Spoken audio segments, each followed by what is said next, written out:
Hey YouTube, welcome back to another video. Today I'm going to do part 2 on teaching you guys Python.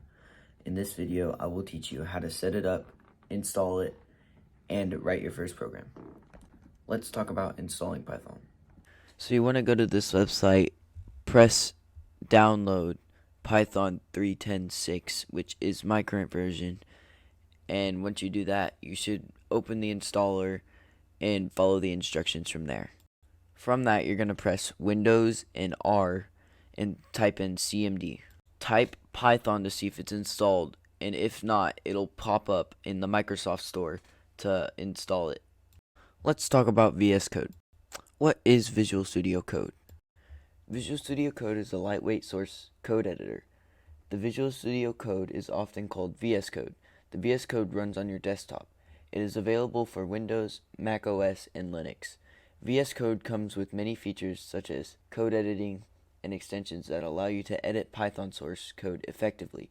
The best part is that VS Code is open source and free. Besides the desktop version, VS Code also has browser version, which will be linked below, that you can use directly in your web browser without installing it. Let's talk about setting it up. To set it up, you have to navigate to the VS Code official website and download VS Code based on your platform, which is Windows, Mac, or Linux.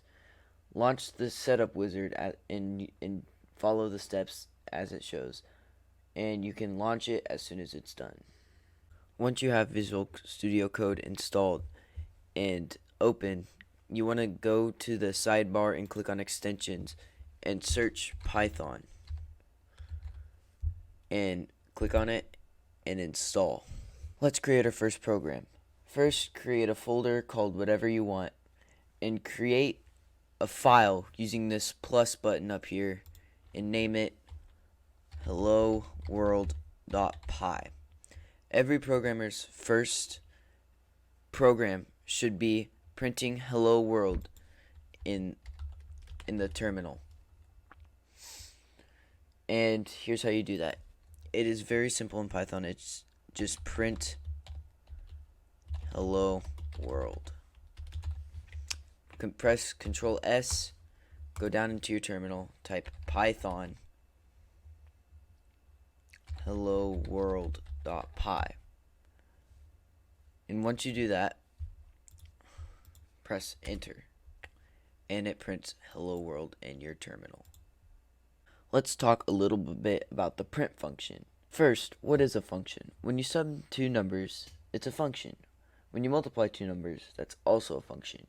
Each function takes your inputs, allies some rules, and returns a result. In our little example, print hello world, the print is a function. It accepts the strings and shows it on the screen. Python has many built-in functions, like the print function, to use them out of the box in your program. Thank you guys so much for watching. Always be on the lookout for our 50 subscriber giveaway. That'll be coming up as soon as we hit 50 subscribers. If you guys have any questions, leave them in the comments. I will be happy to help. Thanks for watching. Goodbye.